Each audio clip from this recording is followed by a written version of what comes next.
Mesdames et messieurs, c'est un grand privilège que de pouvoir remettre un prix qui n'avait jamais été remis avant moi.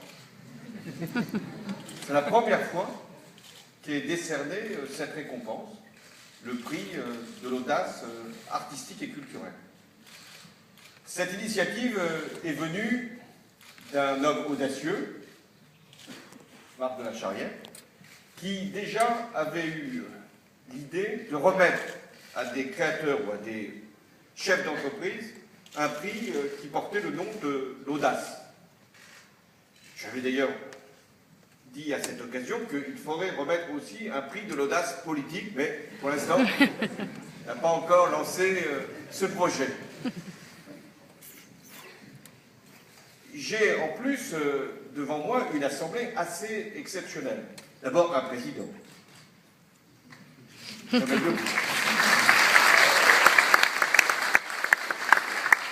président de Booz fait comme s'il ne connaissait pas les lieux.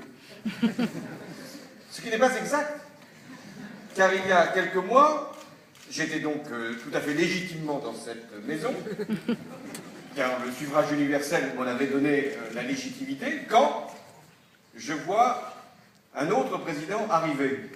Pas le précédent, pas le futur, non, Jamel Debbouze, qui veut détourner un film qui porte sur un événement important de notre histoire, qui est la Marche des Beurs, 1983, et il s'était installé en grand équipage, avec des huissiers, des comédiens, hein, pas des vrais comme aujourd'hui, des huissiers, des responsables de cabinet, des ministres, et tout cela ici même, avec des voitures de l'époque.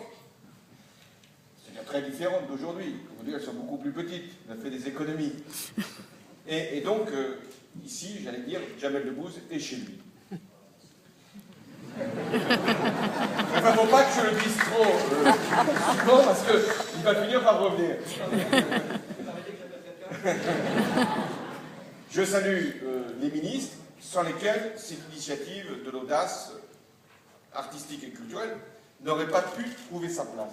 Car ce sont les ministres qui ont fait que les écoles, mais aussi les artistes, aient pu organiser cette compétition. Et je veux saluer tous les personnels qui ont pu y contribuer, et d'abord les enseignants, sans lesquels rien n'aurait été possible, puisque c'est un prix qui visait à mobiliser tous les niveaux d'éducation, aussi bien maternelle qu'élémentaire, collège. Je ne crois pas qu'on est allé au lycée, encore pour cette fois-ci. Et il y a eu aussi une mobilisation des enseignants artistiques qui se sont eux-mêmes beaucoup investis dans cette initiative. Je disais que c'est une assemblée rare, puisqu'il y a des enfants de tous âges, il y a des enseignants, il y a, je reconnais, des préfets, il y a même un membre du Conseil constitutionnel, il y a des membres des médias, il y a des créateurs, il y a des tracts, enfin, des directeurs de tous ordres. Et puis, il y a celles et ceux qui ont participé à ce concours. Le mot concours n'est sans doute pas le bon, car il n'y avait pas véritablement de volonté de sélection. Il y avait surtout une émulation qui devait permettre à beaucoup de classes, beaucoup d'établissements, de porter un certain nombre d'initiatives. Bien sûr qu'aujourd'hui, je félicite, il y a une école qui a été retenue, parce que son projet paraissait plus emblématique, plus exemplaire que d'autres. Mais je veux vraiment associer à cette récompense les 83 projets, 89 c'est un beau nom, 89 projets, beau chiffre plus exactement, qui ont permis d'associer beaucoup d'artistes, beaucoup d'enfants, beaucoup d'enseignants à cette démarche. Quel est le sens? C'est de permettre à des jeunes qui n'ont pas forcément eu un premier apprentissage en matière culturelle ou artistique, de pouvoir être à un niveau d'excellence et de création. Tout à l'heure, Jamel Debbouze disait que c'est le théâtre, l'improvisation, qui lui avait permis de faire la vie qui est la sienne et de procurer quand même beaucoup de bonheur aux autres.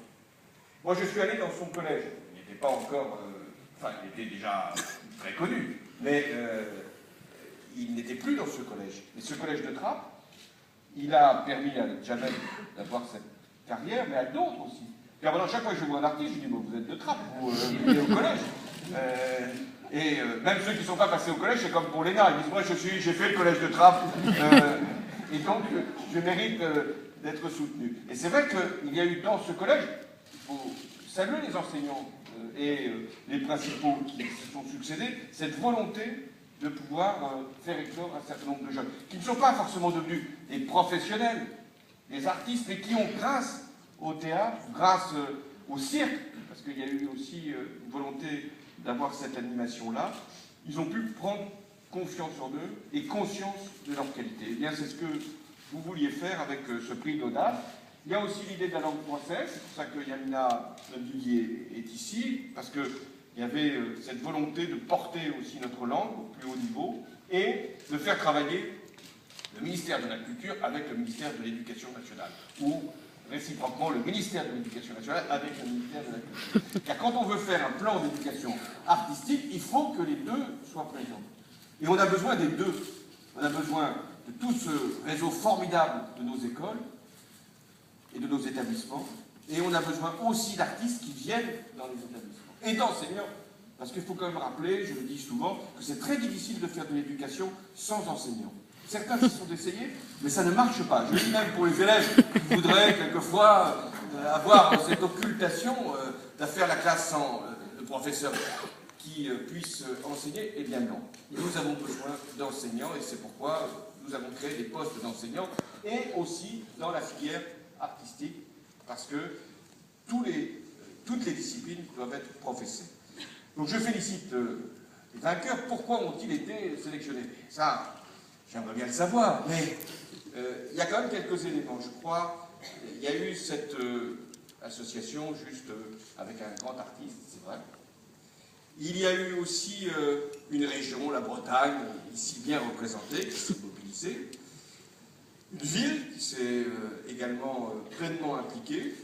Et puis, il y a eu aussi ce partenariat avec Douala, en Afrique, et je pense que c'était aussi une belle idée. Alors, après, il y a l'œuvre elle-même, cette création que vous avez faite, et qui justifie aujourd'hui ce prix. Mais, je le dis, on distingue une école, des enfants, des artistes, mais c'est surtout l'audace qui a été celle que vous avez démontrée dans ces 89 projets, et qui font que vous êtes des invités d'honneur à l'Élysée pour que je ne sois pas simplement dans un face-à-face avec Jamel Debbouze quand je sors de l'Élysée. Aujourd'hui, vous êtes pleinement présents dans cette maison et je voulais vous en remercier. Vous les jeunes, vous êtes ici notre avenir et donc nous avons besoin de jeunes qui soient eux-mêmes des créateurs, des audacieux. Et il n'y a pas besoin toujours de sortir de milieux sociaux particuliers ou d'être de la capitale. Partout, on doit pouvoir avoir de l'audace et partout, l'audace doit pouvoir être créatrice. Merci à vous et félicitations.